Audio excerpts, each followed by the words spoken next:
ये लड़का यहाँ अपनी बीवी के पैसों पर मौज उड़ाने आया है, इसलिए इसे मालूम नहीं कि यहाँ के कायदे क्या है।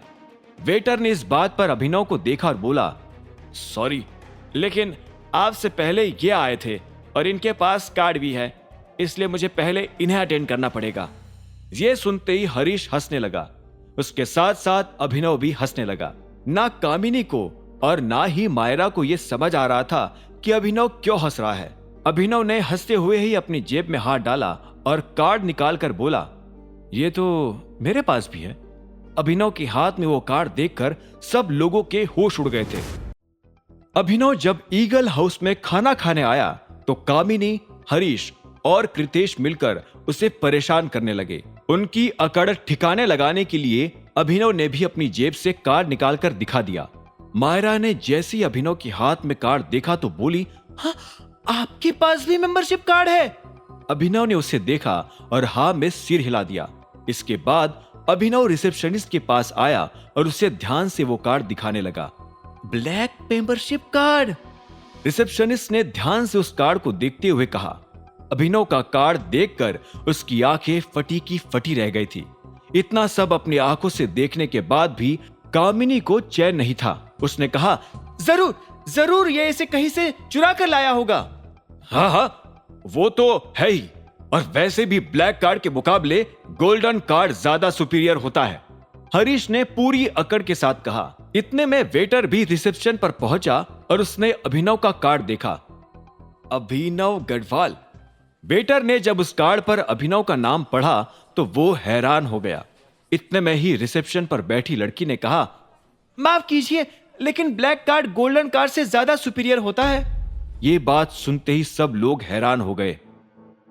कृतेश ने कहा, क्या सच में वो कार्ड असली है? मैंने तो अपनी जिंदगी में टाइगर मेंबरशिप का ब्लैक कार्ड कभी देखा नहीं। वेटर को इस बात से कोई मतलब नहीं था कि कृतेश ने अपनी जिंदगी में क्या देखा है और क्या नहीं। उसने कृतेश को पूरी तरह से इग्नोर किया और अभिनव की तरफ मुस्कुराते हुए बढ़ने लगा। उसकी बदलती हुई चाल देखकर अभिनव भी मन ही मन हंस रहा था। आखिर में वेटर ने कहा, मुझे माफ करना सर, मैंने आपको पहचानने में भूल कर दी, पर क्या अब हम चल सकते हैं? मैं आपको टेबल दिखा देता हूं। यह सुनते ही कृतेश के होश उड़ गए थे। कृतेश के पास जो कार्ड था वो भी उसे उसके पिता ने दिया था। ऐसे में अभिनव के पास अपने ही नाम का कार्ड कहां से और कैसे आ सकता था? हरीश कृतेश से ज्यादा बड़े सदमे में था और कामिनी को तो ऐसा लग रहा था कि उसके साथ जिंदगी का सबसे बड़ा धोखा हुआ है। इधर अभिनव मायरा के साथ अपनी टेबल पर पहुंच चुका था और उसने दोनों के लिए ढेर सारा खाना भी ऑर्डर कर लिया था। वैसे भी उसे इस खाने का 1 रुपया भी चुकाने की जरूरत नहीं थी, क्योंकि उसके पास कार्ड था। इतना अच्छा खाना होने के बाद भी मायरा को वो सब हजम नहीं हो रहा था। वो बार बार मौका पाकर अभिनव की तरफ चोर नजरों से देखी जा रही थी। उसे समझ नहीं आ रहा था कि अभिनव आखिर चीज क्या था। अचानक से मायरा के मन में उसके लिए इज्जत और बढ़ गई थी। तभी अभिनव का फोन बज उठा। फोन की दूसरी तरफ मोंटी था। अभिनव ने स्क्रीन पर मोंटी का नाम पढ़कर फोन इग्नोर कर दिया। कुछ देर बाद दोबारा फोन बजा। इस बार अलाइना का फोन था। जब अभिनव ने अलाइना का फोन भी नहीं उठाया तो मायरा से रहा नहीं गया और उसने अभिनव से पूछ ही लिया, क्या बात है सर, सब ठीक है? अभिनव ने मुस्कुराते हुए कहा, हाँ सब ठीक है, मुझे एक्चुअली वॉशरूम जाना है, मैं बस यूं गया और यूं आया। अभिनव ने कहा और अपना फोन उठाकर तुरंत वॉशरूम में चला गया। वॉशरूम जाते हुए भी उसका फोन बजे जा रहा था। इस बार अभिनव ने फोन उठाने में 1 सेकंड की भी देर नहीं की और बोला, हाँ नंदिता। अभिनव, तुम मेरा फोन क्यों नहीं उठा रहे हो? उधर से अलाइना यानी नंदिता ने शिकायती लहजे में कहा।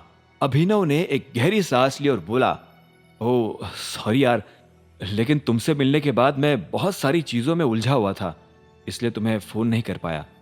यह सुनते ही अलाइना को हंसी आ गई और बोली, सॉरी कहने की जरूरत नहीं है, तुम्हें तो पता है मैं कभी तुम्हारे ऊपर नाराज नहीं हो सकती। मुझे तो बस तुम्हारी चिंता हो रही थी। और वैसे तुम्हारी जानकारी के लिए बता दूं कि मेरे पास भी काम की कोई कमी नहीं थी। अच्छा, तो अब तुम कब मिलने वाली हो?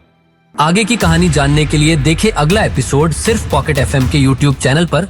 और द रिटर्न ऑफ टाइगर के सारे एपिसोड्स को सुनने के लिए डिस्क्रिप्शन में दी लिंक से डाउनलोड करें पॉकेट FM ऐप।